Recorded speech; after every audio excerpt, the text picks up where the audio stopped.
7 जुलाई 1991 आंध्र प्रदेश के मछलीपट्टनम डिस्ट्रिक्ट में एक तेलुगु फैमिली में खुशी की लहर फैल जाती है जब डॉक्टर उन्हें बताते हैं कि उनके यहाँ एक बेटे का जन्म हुआ है। फैमिली का फर्स्ट चाइल्ड, वो भी एक लड़का। इससे ज्यादा खुशी की बात उन लोगों के लिए क्या हो सकती थी। वो उस लड़के का नाम श्रीकांत रख देते हैं। पर कुछ ही घंटों में उनकी खुशी एक हॉरर शो में बदल जाती है जब उन्हें पता चलता है कि श्रीकांत को कुछ भी नहीं दिखाई देता। जन्म से ही उनकी आंखों के कॉर्निया में एक ऐसी प्रॉब्लम थी जो ठीक नहीं की जा सकती थी। श्रीकांत के पेरेंट्स ये न्यूज सुनकर पूरी तरह टूट जाते हैं। अब तक हर किसी को श्रीकांत के लिए खराब लग रहा था। सबको उन पर दया आ रही थी, सिवाय एक इंसान के, खुद श्रीकांत। ये वही श्रीकांत भोला है जो आगे चलकर MIT से पढ़ाई करते हैं, वापस इंडिया आकर 500 करोड़ का बिजनेस एम्पायर खड़ा करते हैं और यहाँ तक कि शार्क टैंक में शार्क बनकर भी जाते हैं। तो क्या है श्रीकांत भोला की पूरी कहानी? कैसे एक ऐसा लड़का जिससे उसकी ब्लाइंडनेस के लिए फ्रेंड से लेकर रिलेटिव सब बुली किया करते थे, वो आज 500 करोड़ की कंपनी का मालिक कैसे बन गया, इस वीडियो में डिस्कस करेंगे। बट उससे पहले इस वीडियो को लाइक कर देना और ऐसे कंटेंट के लिए मेरे चैनल को सब्सक्राइब कर देना। तो बिना किसी देरी के चलिए शुरू करते हैं। बचपन से ही श्रीकांत को उनकी डिसेबिलिटी की वजह से रिलेटिव्स और फ्रेंड्स ने बहुत बुली किया। जब लोगों को उनकी डिसेबिलिटी के बारे में पता लगा तो रिलेटिव्स ने उनके पेरेंट्स को उनसे छुटकारा पाने की एडवाइस दी, डोनेट करने को कहा। यहाँ तक कि ये तक बोल गए कि श्रीकांत तो उनके पिछले जन्म की पनिशमेंट के रूप में आया है। Get rid of them, get rid of him very quickly. Don't build any bond. Just throw him away or don't give him milk or do something. You know, you're a young woman, you will get more kids.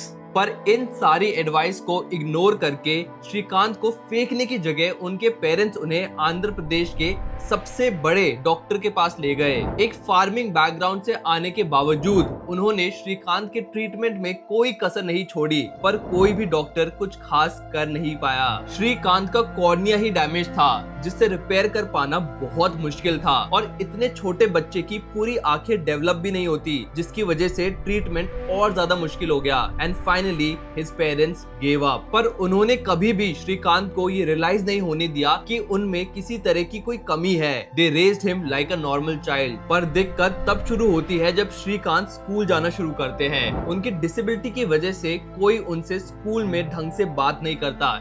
In fact teachers तक उन्हें ignore करते हैं। श्रीकांत चुपचाप last bench पर बैठकर किसी तरह time spend करते थे। उस समय एक 5 से 6 साल के बच्चे को कैसा फील होता होगा। Srikanth was lonely and frustrated. उस समय उन्हें अक्सर ये लगता था कि आखिर उन्हीं के साथ ऐसा क्यों हो रहा है, वो इतने अनलकी क्यों हैं। स्कूल में जब बुलिंग कंट्रोल से बाहर हो गई तो श्रीकांत के पेरेंट्स ने उन्हें हैदराबाद के एक बड़े गवर्नमेंट स्कूल में एडमिशन दिलाने का फैसला लिया। ये वही स्कूल है जहाँ से 1 साल पहले श्रीकांत भागकर घर आ चुके थे। श्रीकांत अपने घर और अपनी फैमिली से दूर नहीं रहना चाहते थे, इसलिए एक बार फिर उन्होंने इस गवर्नमेंट स्कूल के हॉस्टल से भागने की कोशिश की, पर इस बार वो पकड़े गए। श्रीकांत को ये डर था कि अब शायद उनके पेरेंट्स को बुलाया जाएगा, उन्हें पनिशमेंट दी जाएगी, पर हॉस्टल की वार्डन अब तक श्रीकांत से थक चुकी थी। उन्होंने श्रीकांत को पहले मारा और फिर प्यार से समझाया and this was the turning point that Srikanth needed. उस दिन के बाद से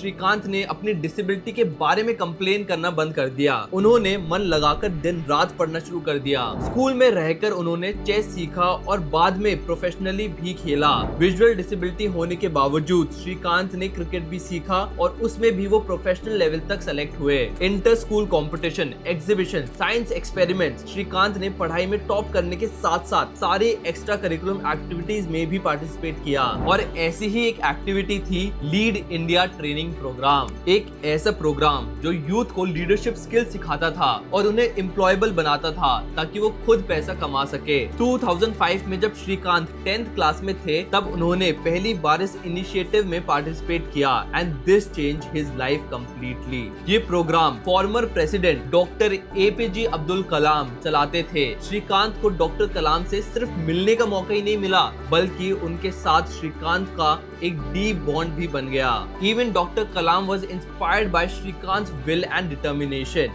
In fact, I used to get offended, and I used to tell him, sir, don't call me hero, but because he used to call me his hero in front of everybody. पर श्रीकांत के struggles अभी खत्म नहीं हुए थे। India जैसी country में एक डिसेबिलिटी के साथ जी रहे इंसान को कितने स्ट्रगल्स का सामना करना पड़ता है, ये आप और मैं इमेजिन तक नहीं कर सकते। आज भले ही इंडियन गवर्नमेंट श्रीकांत को अवार्ड दे रही है, पर उस समय उनके लिए उनका फेवरेट सब्जेक्ट तक पढ़ना पॉसिबल नहीं था। क्लास 10th के बाद श्रीकांत को साइंस में बहुत इंटरेस्ट था, पर आंध्र प्रदेश एजुकेशन बोर्ड में ब्लाइंड स्टूडेंट्स के लिए साइंस पढ़ना पॉसिबल ही नहीं था। श्रीकांत और उनकी फैमिली ने बोर्ड ऑफ एजुकेशन को लेटर लिखे, उनसे रिक्वेस्ट की, स्कूल मैनेजमेंट से बात करी, पर एक ब्रिलियंट स्टूडेंट होने के बावजूद, अब तक हर क्लास में अपने स्कूल का टॉपर रहने के बाद भी श्रीकांत को साइंस नहीं लेने दी गई। बचपन से आंध्र प्रदेश एजुकेशन बोर्ड से पढ़ाई कर रहे श्रीकांत के पास अब सिर्फ एक ही रास्ता था, एंड वो था CBSE। 6 महीने तक श्रीकांत ने दिन रात मेहनत की और फाइनली एक एग्जाम के बाद उन्हें CBSE से साइंस पढ़ने की परमिशन मिल गई, and he did not let this opportunity go to waste. Srikanth ने टॉप करते हुए 98% स्कोर किया, पर ये इंडियन एजुकेशन के साथ उनके स्ट्रगल्स का एंड नहीं था। अब बारी थी कॉलेज एडमिशन की, और यहाँ भी एक बार फिर Indian education system failed Srikanth Bhola. Srikanth का मन जेईई की प्रिपरेशन करके IIT में पढ़ने का था, पर कोई भी कोचिंग इंस्टीट्यूट एक ब्लाइंड स्टूडेंट को एडमिशन देने के लिए तैयार ही नहीं था। श्रीकांत के ब्रिलियंट एकेडमिक रिजल्ट्स के बावजूद उन्हें फाइनली इंडियन एजुकेशन सिस्टम पर गिव अप करना पड़ा, and he decided to apply for foreign universities. Finally MIT, जो कि वर्ल्ड की one of the top universities है, श्रीकांत की एप्लीकेशन एक्सेप्ट कर लेती है और वो अपनी एजुकेशन पूरी करने US चले जाते हैं, and this again was a turning point in his life. He became the first international blind student to study at MIT. Srikanth अगर IIT या NIT से पढ़ाई करते तो वो इंडिया के टॉप इंस्टीट्यूशन से डिग्री तो पा लेते, पर शायद वो लीडरशिप और एंटरप्रेन्योरशिप स्किल्स कभी नहीं सीख पाते जो उन्होंने MIT जाकर सीखा। डिफरेंट कल्चर के ब्रिलियंट माइंड्स के साथ एक ही इंस्टीट्यूशन में पढ़ाई करना, उनकी इनोवेशन देखना, उनके साथ अलग अलग टॉपिक्स पर डिस्कशन करना, इसने श्रीकांत के माइंड में एंटरप्रेन्योरशिप की एक ऐसी मोटिवेशन पैदा कर दी जो शायद इंडिया में किसी और इंस्टीट्यूट में नहीं हो पाती। बेसिकली किसी के अंडर काम करना, किसी ऑफिस में काम करना मेरा बस की बात नहीं है। I want to create my own stuff, I want to create my own rules, I want to follow my own system. Srikanth को MIT से लाखों रुपए के प्लेसमेंट्स ऑफर मिले, पर अब तक वो अपना माइंड बना चुके थे इंडिया वापस आकर एंटरप्रेन्योरशिप करने का। इंडिया जैसी ओवर पॉपुलेटेड और सेफ खेलने वाली कंट्री में किसी नॉर्मल इंसान के लिए बिजनेस करना बहुत ही मुश्किल होता है। इनफैक्ट डिसेबिलिटी के साथ तो श्रीकांत के लिए ये काम और भी ज्यादा मुश्किल होने वाला था, पर अब तक वो दुनिया और सेल्फ डाउट दोनों से लड़ना सीख चुके थे। 2012 में उन्होंने बोलांट इंडस्ट्री के नाम से अपनी खुद की कंपनी स्टार्ट करी, जिसकी वैल्यूएशन आज की डेट में 500 करोड़ रुपए है। आई नो ये बिलीव करना थोड़ा मुश्किल है कि एक ब्लाइंड मैन इतनी बड़ी कंपनी अकेले कैसे बना सकता है, पर श्रीकांत बोला इज अ ब्रिलियंट बिजनेसमैन। पर आखिर उन्होंने ऐसा क्या किया जो इतने कम समय में 500 करोड़ की कंपनी बना दी? बोलांट इंडस्ट्री की सक्सेस के पीछे 3 मेजर रीजंस है जो श्रीकांत की एक्स्ट्रा ऑर्डिनरी बिजनेस सेंस को दिखाते हैं, तो चलिए उन्हें डिस्कस करते हैं। Number 1 is unique socially driven business model. Bollant industry का बिजनेस मॉडल किसी नॉर्मल कंपनी से बहुत अलग है। स्टार्टिंग से ही श्रीकांत एक प्रॉफिटेबल बिजनेस तो बनाना चाहते थे ही, पर साथ ही वो अपने जैसे स्पेशली एबल्ड इंडिविजुअल्स की लाइफ को आसान भी बनाना चाहते थे, और इन दोनों एम्बिशंस को उन्होंने बोलांट इंडस्ट्री के थ्रू पूरा किया। Bollant industry eco friendly disposable and packing products की मैन्युफैक्चरिंग करती है, पर सबसे इंटरेस्टिंग बात ये है कि यहाँ पर एम्प्लॉयज भी श्रीकांत की तरह ही स्पेशली एबल्ड इंडिविजुअल्स हैं। इससे पहले किसी भी कंपनी ने स्पेशली एबल्ड लोगों के लिए नहीं सोचा। एनजीओज और गवर्नमेंट उन्हें फ्रीबीज तो दे देती थी, पर उन्हें कोई भी अपने पैरों पर खड़े होने का मौका नहीं देता था, जिससे उन्हें किसी और की जरूरत ही ना पड़े। बोलांट इंडस्ट्री ने ऐसे लोगों को एक रेप्यूटेबल जॉब का मौका दिया, which was a huge boost for their self confidence. और इतने यूनिक इनिशिएटिव की वजह से श्रीकांत को ना सिर्फ एक लॉयल वर्कफोर्स मिली, बल्कि रतन टाटा और रवि मांता जैसे लेजेंडरी इन्वेस्टर्स ने भी उनके इस इनिशिएटिव में उनका साथ दिया।